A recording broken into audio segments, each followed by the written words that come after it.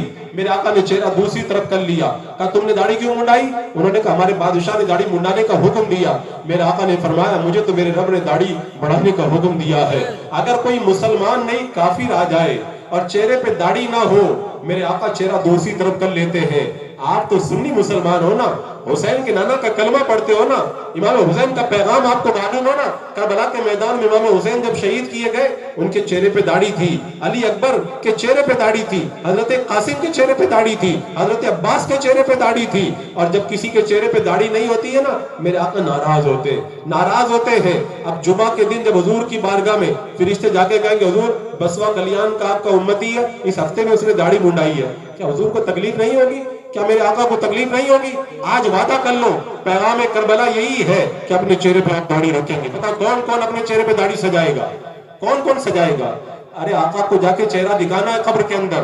آپ لوگوں کو نہیں معلوم, جب ہم قبر میں جائیں گے اور ہم سے پوچھا جائے گا من رب کا ما دین کا, اور پھر تیسرا سوال ہوگا آقا تشریف لائیں گے, اس ہستی کے بارے میں تم کیا کہا کرتے تھے؟ اعلیٰ حضرت نے کہا تھا نا, قبر میں لہرائیں گے تا حشر چشمے نور کے, جلوہ فرما ہوگی جب طلعت رسول اللہ کی, نصیب تیرا چمک اٹھا دیکھ تو نوری, عرب کے چاند لہد کے سرانے آئے ہیں. قبر میں یہ کیسے کہہ دوں کہ اندھیرا ہوگا, سامنے آقا جو ہوں گے تو سویرا ہوگا. اگر اندھیری قبر میں آقا آئے اور قبر کے اندر اجالا ہوا لیکن چہرے پہ داڑھی نہ ہوئی, آقا ناراض ہو کر کے چلے گئے, تو بتاؤ ہماری قبر میں اجالا کہاں سے آئے گا؟ اجالا کہاں سے آئے گا؟ آج ایک نوجوان میرے پاس میں آیا, بچہ اسٹوڈنٹ تھا, کالج میں پڑھتا تھا. وہ آ کر کے کہنے لگا حضرت میں داڑھی رکھنا چاہتا ہوں. میرے باپ نے کہا اگر داڑھی رکھو گے تو گھر سے میں نکال دوں گا. یہ حالات. کہتے امام حسین کا ہم تو نعرہ لگاتے امام حسین کے چاہنے والے, کیا امام حسین کا یہی کردار ہے؟ پھر کہتے ہمارے اوپر مصیبتیں آ رہی ہے, ہمارا آفتیں آ رہی ہے, ہم کو لوٹا جا رہا ہے, ہم کو مارا جا رہا ہے. جب ہم نے اللہ اس کے رسول کی نافرمانی کی نا, تب جا کر کے ہم پر آفتیں آئی ہیں. میں روایت بتاؤں, امام بائقی کہتے ہیں حضرت موسیٰ علیہ السلام کی بارگاہ میں قوم آئی اور آ کر کے کہنے لگی ہم کو پتہ کیسے چلے گا کہ اللہ ہم سے راضی ہے کہ اللہ ہم سے ناراض ہے؟ تو حضرت موسیٰ علیہ السلام نے اللہ کی بارگاہ میں عرض کیا مولا میری قوم پوچھ رہی ہے تو راضی ہو یا ناراض ہو, تو ہم کو پتہ کیسے چلے گا؟ تو رب نے فرمایا موسیٰ ان سے کہہ دو جب میں کسی قوم سے راضی ہوتا ہوں تو اچھا بادشاہ عطا کر دیتا ہوں, اور ناراض ہوتا ہوں تو برا بادشاہ دے دیتا ہوں. آپ بتائیں اللہ ہم سے راضی ہے کہ ناراض ہے؟ ہمارے پر حکومت کر رہے اچھے لوگ کر رہے ہیں کہ برے لوگ حکومت کر رہے ہیں؟ اللہ ہم سے راضی ہے کہ ناراض ہے؟ ہم نے مولا کو ناراض کیا ہے, ہم نے ناراض کیا ہے. ایک موقع پہ اللہ کے رسول علیہ السلام نے ارشاد فرمایا تھا تمہارا کیا حال ہوگا جب تم نیکی کا حکم دینا چھوڑ دو گے اور برائی سے روکنا چھوڑ دو گے؟ صحابہ نے کہا یا رسول اللہ ایسا ہوگا؟ میرے آقا نے فرمایا اس سے بھی زیادہ ہوگا. کہا کیا ہوگا؟ کہا کیا حال ہوگا تمہارا جب تم برائی کا حکم دو گے اور نیکی سے روکتے ہوئے نظر آؤ گے. بچے سے کہا جا رہا داڑھی مت رکھو. مجھے یاد آتا ہے ایک کالج کے اندر ایک بچے نے داڑھی رکھ لی تو کالج کے پروفیسر نے اس کو کالج سے نکال دیا. اس نے ہائی کورٹ میں مقدمہ کیا, وکیل گیا, جج کے سامنے جا کر کھڑا ہو گیا اور دلیل دینے لگا کہ یہاں پر مذہب کی آزادی ہے تو داڑھی رکھنے کی آزادی ہونا چاہیے, داڑھی رکھنا اسلام میں ضروری ہے. یہ دلیل قرآن کی دلیل, حدیث کی دلیل, بہت ساری دلیلیں دی.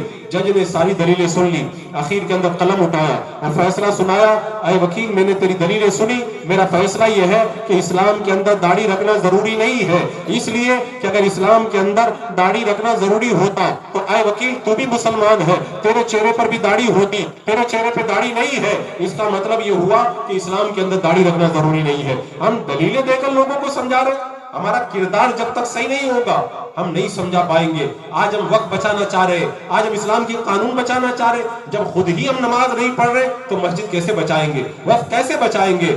جب ہمارا کردار صحیح ہوگا تب جا کر کے ہماری زندگیوں کے اندر انقلاب پیدا ہوگا. ابھی عید میلاد النبی کا موسم آئے گا نا, نوجوان معلوم ہے کیا کریں گے؟ نوجوان ایک جھنڈا ہاتھ میں لیں گے اور اللہ کے رسول کی نالین کا نقشہ یہاں دل پہ لگائیں گے اور یا رسول اللہ لبیک کا نعرہ لگاتے ہوئے نکلیں گے. میں کہتا ہوں سبحان اللہ, نعرہ بھی لگاؤ, نالین کا نقشہ بھی لگاؤ, لیکن میں نوجوان سے پوچھتا ہوں, نوجوان بتا تو نے اپنے دل پہ نالین کا نقشہ کیوں لگایا ہے؟ نوجوان کہتا ہے حضور نے جس نالین کو اپنے قدموں میں پہنا تھا اس کا نقشہ مل جائے تو دل پہ لگانے میں مزہ آتا ہے, اللہ کے رسول کو خوش کرتا ہوں. میں کہتا ہوں جو نالین میرے آقا نے قدموں میں پہن لی اگر اس کا نقشہ مل جائے تو دل پہ لگاتے ہو, اور جو داڑھی میرے آقا نے اپنے چہرے پہ سجا لی اس کو کاٹ کر کے گندی نالی میں بہا دیتے ہو. افسوس کی بات نہیں ہے. پھر کہتے ہیں ہم لوگ امام حسین کے کربلا کا پیغام لینے کے لیے آئے. پیغام کربلا یہی ہے, امام حسین نے کہا جب میں شہید ہوا تو میرا چہرہ تم نے تاریخ میں پڑھا ہوگا, میرے چہرے پہ داڑھی تھی, اگر تم حسینی ہو تو تمہارے چہرے پہ بھی داڑھی ہونا چاہیے. کون کون چہرے پہ داڑھی سجائے گا؟ وعدہ کرے کون کون حسینی ہے چہرے پہ داڑھی سجائیں گے؟ انشاءاللہ اگر آپ نے چہرے پہ داڑھی سجا لی نا, جنہوں نے جلسہ کیا ہے نا ان کی محنت وصول ہو جائے گی, ان کی محنت کامیاب ہو جائے گی. حضور مفتی اعظم ہند رحمۃ اللہ تعالی علیہ سے پوچھا گیا حضور داڑھی منڈانے کا کیا گناہ ہے؟ فرمایا مسجد کو گھرا دینا اور داڑھی کو منڈا دینا دونوں برابر ہے. آپ کہیں گے کیسے؟ حضور مفتی اعظم سے پوچھا گیا کیسے؟ آپ نے فرمایا جس علاقے میں مسجد ہوتی ہے تو اس بات کی نشانی ہوتی ہے یہاں پہ مسلمان ہے, جہاں پہ مسجد نہیں ہوتی تو پتہ چلتا ہے یہاں پہ مسلمان نہیں ہے, تو مسجد یہ اسلام کی نشانی ہے. ایسے ہی چہرے پہ داڑھی ہوتی ہے تو پتہ چلتا ہے یہ مسلمان ہے, اور داڑھی نہ ہو تو اسلام کا پتہ نہیں چلتا. تو جس طرح اگر کوئی مسجد علاقے میں نہ ہو تو اسلام کی نشانی نہیں ہوتی ہے, اسی طرح اگر چہرے پہ کوئی داڑھی منڈا دے تو مسلمان کی نشانی ختم ہو جاتی ہے. اس لیے میں کہتا ہوں کہ مسجد کو گرانا اور چہرے سے داڑھی منڈانا دونوں برابر برابر ہے. آج مسجد پہ کوئی حملہ کر دے تو ہم شور مچاتے ہیں, اور اللہ کے رسول کی سنت کو چہرے سے مونڈ کے گندی نالی میں باندھے اور ہم پر کوئی فرق نہیں پڑتا. میں تقریر کر رہا ہوں, جملہ بڑا تھوڑا کڑوا ہے لیکن سچا ہے. میں تقریر کر رہا ہوں, کیا کیا بتا رہا ہوں, لیکن لوگوں پہ اثر نہیں ہوتا. اور ادھر میں آپ کو بتاؤں, ایک آدمی میرے پاس آیا, آ کر کے کہنے لگا حضرت میری بہن رات میں سوئی تھی, خواب میں دیکھا کہ مکان گر گیا ہے اور گھر میں سب مر گئے, تو پھر وہ رات بس سے اٹھی تب سے رو رہی ہے, دماغ کی دوا دے دی, انجیکشن لگا دیا, اس کا صدمہ ختم نہیں ہوتا. میرے پاس فون آتے حضرت آج رات کو میں نے خواب میں سانپ دیکھا ہے, کوئی کہتا رات کو خواب کے اندر میں نے آگ دیکھی ہے. اے بسوا کے خوش عقیدہ مسلمانوں, سوچو. میں اسی لیے کہتا ہوں تقریر کی ضرورت نہیں ہے, سوچنے کی ضرورت ہے. اگر مکان رات کو خواب میں گر جائے تو ڈر جاتے ہو, اگر خواب میں سانپ نظر آئے تو ڈر جاتے ہو, خواب میں آگ نظر آئے تو ڈر جاتے ہو, خواب میں کوئی گلا کاٹ دے تو ڈر جاتے ہو. لیکن خواب ہوتا ہے, وہ حقیقت نہیں ہوتا ہے. لیکن اللہ نے قرآن میں کتنی مرتبہ فرمایا نماز ترک کرو گے تو یہ ہوگا, جہنم کا یہ عذاب ہوگا, یہ گناہ کرو گے تو یہ عذاب ہوگا. خواب سے ڈر جاتے ہو, اللہ کے حکم پہ نہیں ڈرتے ہو. یہ سوچنے والی بات نہیں ہے. سپنا دیکھ کے ڈر جاتے ہو, اور اللہ نے کتنی مرتبہ فرمایا, حق فرمایا, اس کے باوجود بھی ہمیں ڈر نہیں لگتا ہے. اگر کوئی پولیس والا دھمکی دے تو ڈر جاتے ہیں, اور اللہ کا حکم سن کر کے ہمیں ڈر نہیں لگتا ہے. اگر ہم راستے میں نکل جائے اور سگنل لگا ہو, ہم سگنل نہیں توڑتے, ٹریفک پولیس والا پکڑ لے گا, لیکن اللہ نے جگہ جگہ میں فرمایا یہ مت کرو, یہ مت کرو. ہمیں اللہ کا ڈر بھی نہیں لگتا, ہم گناہ پہ گناہ کرتے ہوئے نظر آتے ہیں. حضرات مکرم, آج موقع ہے پیغام شہید اعظم کانفرنس کے اندر اپنی زندگی کو بدلنے کا, مزاج پیدا کر لو. میں حدیث پاک سنانے لگا ہوں. حضرت ابو بکر شبلی رحمت اللہ تعالی علیہ فرماتے ہیں میں 400 علماء کرام کی بارگاہ میں گیا, ان سے میں نے 4000 حدیثوں کا علم حاصل کیا. ان 4000 حدیثوں میں سے میں نے ایک حدیث کو لے لیا، اگر اس ایک حدیث پہ عمل کر لیا جائے تو انسان کی دنیا بھی کامیاب ہو جائے، آخرت بھی کامیاب ہو جائے۔ وہ حدیث میں آپ کو سنانے لگا ہوں، اس حدیث کو یہاں سے اٹھ کے جاؤ تو اپنے دماغ میں تازہ کرنا، انشاءاللہ زندگی بدلے گی۔ حضرت شیخ شبلی فرماتے ہیں 400 علماء نے 400 حدیثیں بتائی، ان 4000 حدیثوں میں سے ایک حدیث یہ ہے، اللہ کے رسول ارشاد فرماتے جتنا دنیا میں رہنا ہے اتنا دنیا کے لیے کرو، اور جتنا آخرت میں رہنا ہے اتنا آخرت کے لیے کرو۔ مجھے آپ بتائیں دنیا میں کتنے دن رہنا ہے؟ 10 سال، 20 سال، 50 سال، 60 سال، 100 سال؟ اللہ کے رسول نے ارشاد فرمایا میری امت کی عمریں 60 اور 70 کے درمیان ہوں گی، کم لوگ ہوں گے جو آگے بڑھ کر کے جائیں گے۔ بتاؤ 70 سال کی زندگی کے لیے ہم کیا کیا کر رہے ہیں؟ نائٹ ڈیوٹی بھی کر رہے ہیں، دن بھر ڈیوٹی کر رہے ہیں، یہ بھی محنت کر رہے ہیں، وہ بھی محنت کر رہے ہیں، دوڑ لگی ہوئی ہے 70 سال کے فیوچر کے لیے، رات دن محنت کر رہے ہیں۔ میرے آقا نے فرمایا جتنا دنیا میں رہنا ہے اتنا دنیا کے لیے کرو، اور جتنا آخرت میں رہنا ہے اتنا آخرت کے لیے کرو۔ آخرت میں کتنا رہنا ہے میں بتاؤں؟ آخرت کا جو پہلا دن ہوگا وہ قیامت کا دن ہوگا، اور قیامت کا ایک دن 50,000 سال کا ہوگا، یعنی قیامت کا ایک دن ہی 50,000 سال کا ہے۔ تو آخرت کی عمر کتنی ہے؟ کروڑوں کروڑوں کروڑوں اربوں خربوں سال ہے۔ اب بتائیں جو 70 سال کی زندگی ہے اس کے لیے آپ نے کیا کیا کیا، اور کروڑوں سال کی زندگی کے لیے کچھ نہیں کیا۔ لوگ کہتے ہیں اپنے بچے کے لیے یہ کر دوں وہ کر دوں، کوئی کام نہیں آئے گا، کوئی نہیں کام آئے گا۔ قیامت میں رب نے فرمایا نا کہ قیامت کے میدان باپ بیٹے سے بھاگے گا، شوہر بیوی سے بھاگے گی۔ ارے قیامت تو بہت دور کی بات ہے، ہم نے تو لاک ڈاؤن میں اپنی آنکھوں سے دیکھا ہے، باپ کا انتقال ہو گیا، بیٹا ہاتھ لگانے کے لیے تیار نہیں ہے، بیٹا مر گیا، باپ ہاتھ لگانے کے لیے تیار نہیں ہے، بیوی انتقال کر گئی، شوہر دور بھاگ رہا ہے۔ ارے جب دنیا کے اندر کوئی آپ کا نہیں ہو پایا، قیامت کے میدان میں کون کام آئے گا؟ حضرت داتا گنج بخش رحمت اللہ تعالیٰ علیہ فرماتے ہیں حضرت شیخ حسام الدین کے جب انتقال کا وقت آیا مجھے قریب بلایا، اور قریب بلا کے کہا دیکھ لے داتا میں مر رہا ہوں، مجھے کوئی نہیں کام آ رہا ہے، کوئی نہیں کام آ رہا ہے، جو میرے نیک اعمال تھے آج وہی کام آ رہے ہیں، اپنی آخرت کے لیے خود کچھ کر لینا۔ تو میرے آقا نے فرمایا جتنا دنیا میں رہنا ہے اتنا دنیا کے لیے کرو، جتنا آخرت میں رہنا ہے اتنا آخرت کے لیے کرو۔ اور آگے رب نے فرمایا میرے آقا نے فرمایا جتنا تم اپنے رب کے محتاج ہو اتنا اپنے رب کے لیے کرو۔ اللہ کے ہم کتنے محتاج ہیں؟ یہ سانس باہر آ رہا ہے نا، اگر اللہ نہ چاہے تو اندر نہیں جائے گا، مر جائیں گے ہم، اور یہ سانس اندر گیا اگر اللہ نہ چاہے تو پھر باہر نہیں آئے گا، ہم مر جائیں گے۔ یعنی ایک ایک سانس میں اللہ کے محتاج ہے، ایک ایک سانس میں اللہ کے محتاج ہے۔ میرے آقا نے فرمایا جتنے اپنے رب کے محتاج ہو اتنا اپنے رب کے لیے کرو۔ ہم رب کے لیے تو کچھ نہیں کرتے، سب کچھ نفس کے لیے کرتے۔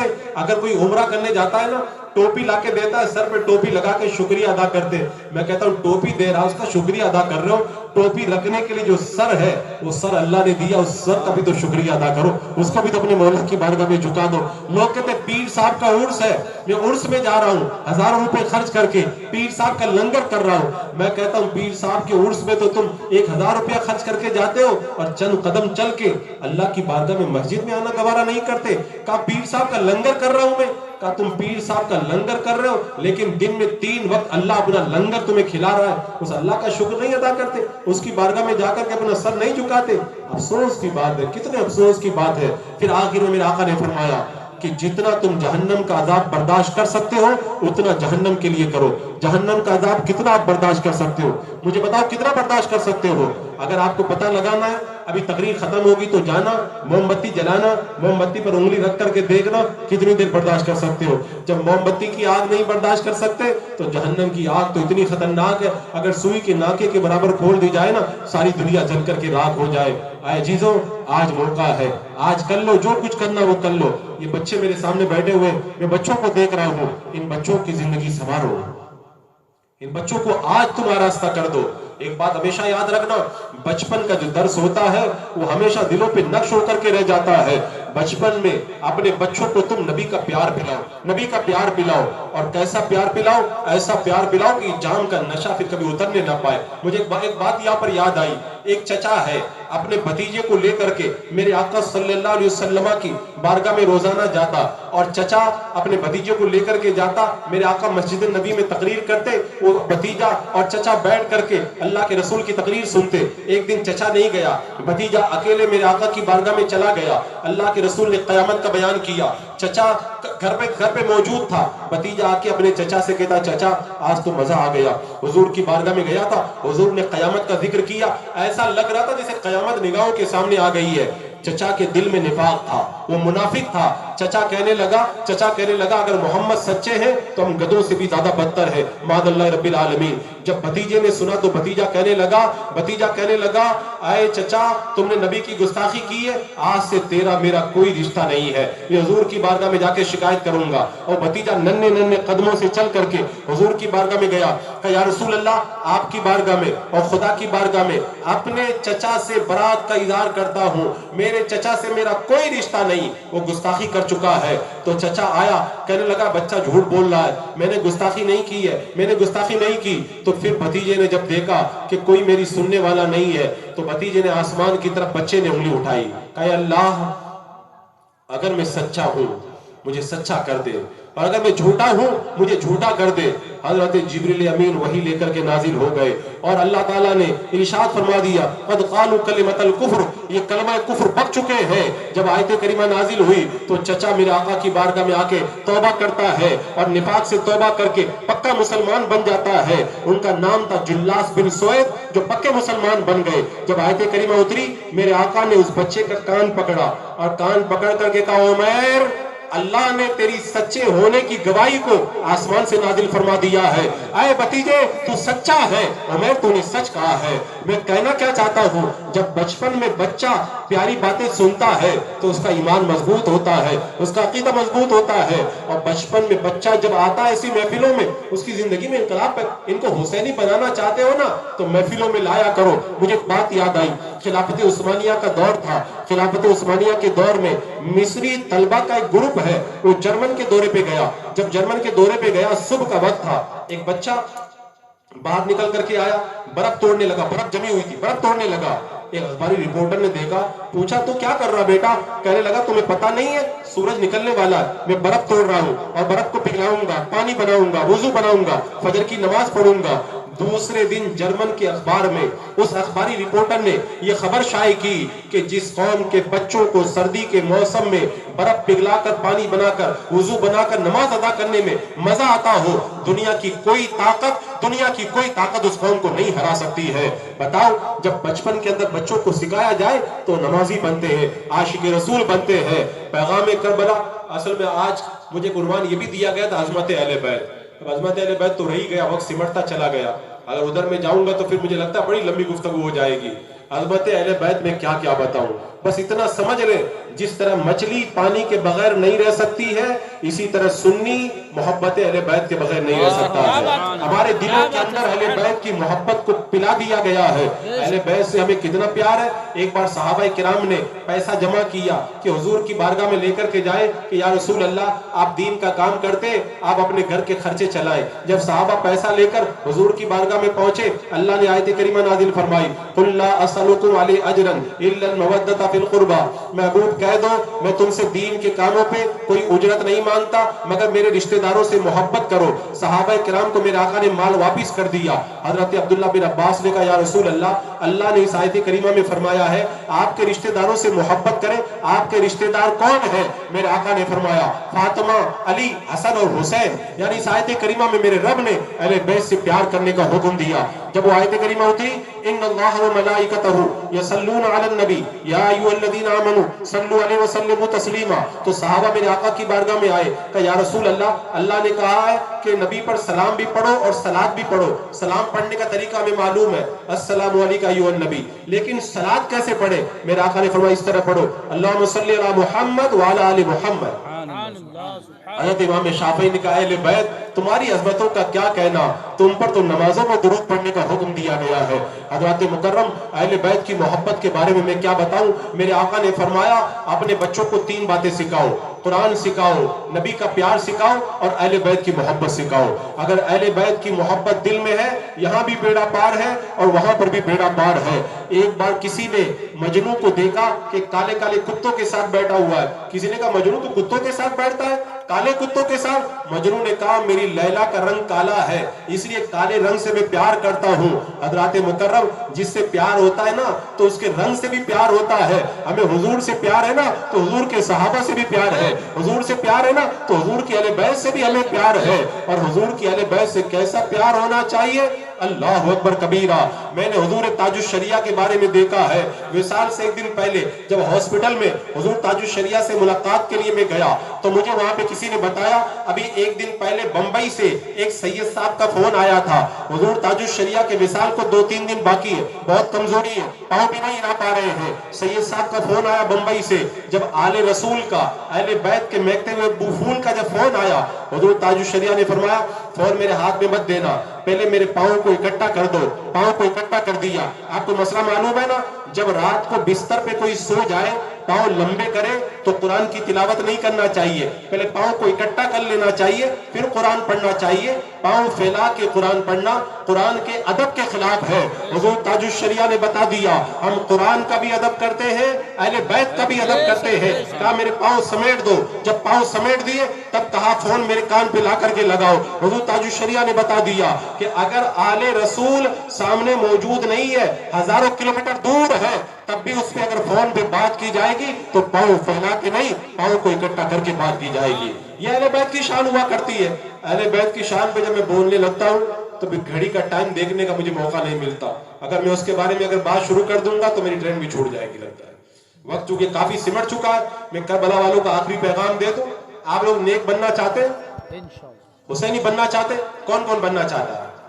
میں آپ کو وظیفہ بتاتا ہوں، ہاتھ نیچے کر، میں آپ کو وظیفہ بتاتا ہوں، 5 منٹ کا وظیفہ بتاتا ہوں۔ یہ 5 منٹ کا وظیفہ، یہ پیغام کربلا سمجھ لیں، پیغام شہید اعظم سمجھ لیں۔ یہ 5 منٹ کا وظیفہ آپ یاد کر لیں، آپ کو تقریر کی ضرورت نہیں پڑے گی، آپ خود بخود نیک بن جائیں گے۔ یہ وظیفہ کب کرنا ہے؟ رات کو جب سونے کے لیے بستر پہ جائیں، بستر پہ لیٹ جائیں، آنکھیں بند کر لیں، پڑھنا کچھ نہیں ہے، آنکھیں بند کر لیں، اور اس کے بعد میں 5 منٹ تک غور کریں آج پورے دن میں کتنی دیر تک میں نے اللہ کو راضی کیا اور کتنی دیر تک اللہ کو ناراض کیا۔ آپ کو کوئی فائدہ کیا ہوگا؟ حضرت عمر کہتے ہیں حاسبو قبل ان تحاسبو، قیامت کے حساب سے پہلے خود حساب کر لو۔ فائدہ کیا ہوگا؟ قیامت میں حساب ہوگا، نیکیاں بڑھا نہیں سکتے، گناہ کم نہیں کر سکتے، اور یہیں پہ بستر پہ لیٹ کے حساب کر لو گے، نیکیاں کم ہے تو کل زیادہ کر لو گے، گناہ زیادہ ہے تو کل گناہ کم کر سکتے ہو۔ حساب کریں۔ اب آپ کہیں گے کہ ہم کیسے حساب کریں؟ تو آپ پتہ لگاؤ پورے دن میں اللہ کو کتنی دیر راضی کیا، کتنی دیر ناراض کیا۔ پتہ لگانے کا طریقہ بتاؤ؟ پتہ لگانے کا طریقہ یہ علامت عراض اللہ یعنی العبد اشتغال بما لا یعنی، بندے کا فضول کاموں میں لگ جانا اس بات کی پہچان ہے اللہ اس سے ناراض ہے۔ آپ دن کے اندر موبائل میں فالتو چیز دیکھ رہے تھے، اللہ کو ناراض کیا، گانا سن رہے تھے، اللہ کو ناراض کیا، جھوٹ بولا، اللہ کو ناراض کیا، ماں باپ کو ستایا، اللہ کو ناراض کیا، داڑھی مونڈی، اللہ کو ناراض کیا، آپ نے نماز چھوڑی، اللہ کو ناراض کیا، آپ نے پورا حساب لگا لیا۔ پھر اذا اراد اللہ بعبد خیرا استعملہ، اللہ جب کسی بندے سے بھلائی کا ارادہ کرتا ہے اس کو نیک کام کی توفیق دے دیتا ہے۔ نماز پڑھنے گئے، اللہ آپ سے راضی رہا، آپ نے نیکی کی دعوت دی، اللہ راضی ہوا، آپ نے قرآن کی تلاوت کی، تسبیح پڑھی، اللہ راضی ہوا۔ آپ حساب لگائیں، 8 گھنٹہ اللہ کو میں نے ناراض کیا اور 3 گھنٹہ اللہ کو راضی کیا۔ اب آپ کے دل کے اوپر کچوکا لگے گا، کتنے افسوس کی بات ہے، میں نے 8 گھنٹے اللہ کو ناراض کیا، کل میں اللہ کو جو ہے وہ زیادہ راضی کرنے کی کوشش کروں گا۔ پھر دوسرے دن بستر پہ 5 منٹ تک وظیفہ کریں گے، یہ آپ کو لگے گا آج میں نے اللہ کو کم ناراض کیا، زیادہ راضی کیا۔ پھر تیسرے دن کریں گے، آپ روزانہ یہ وظیفہ کرتے رہیں گے، 40 دن تک اگر آپ نے غور کیا انشاءاللہ آپ کی زندگی بدل جائے گی، زندگی کے اندر انقلاب پیدا ہو جائے گا۔ اے بسوا کلیان کے خوش عقیدہ مسلمانوں، آج تہیہ کر لو، کربلا تو بہت سنا ہے، آج ہم پیغام کربلا سن کر کے اپنے دلوں میں لے کر کے جائیں گے۔ مجرم ہو تو منہ اشکوں سے دھوتے چلے آؤ، آؤ آؤ در تواب پہ روتے چلے آؤ، قرآن میں مذکور ہے بخشش کا طریقہ، سرکار کی دہلیز سے ہوتے چلے آؤ۔ کربلا کے میدان سے آج بھی امام حسین کا وہ شہیدوں کا چہرہ آواز دے رہا ہے، اگر حسینی بننا ہے میری کربلا کی نمازوں کو یاد کرو، میری تلاوتوں کو یاد کرو۔ پردہ نشین خواتین کہہ رہی ہیں ہمارے پردے کو یاد کرو.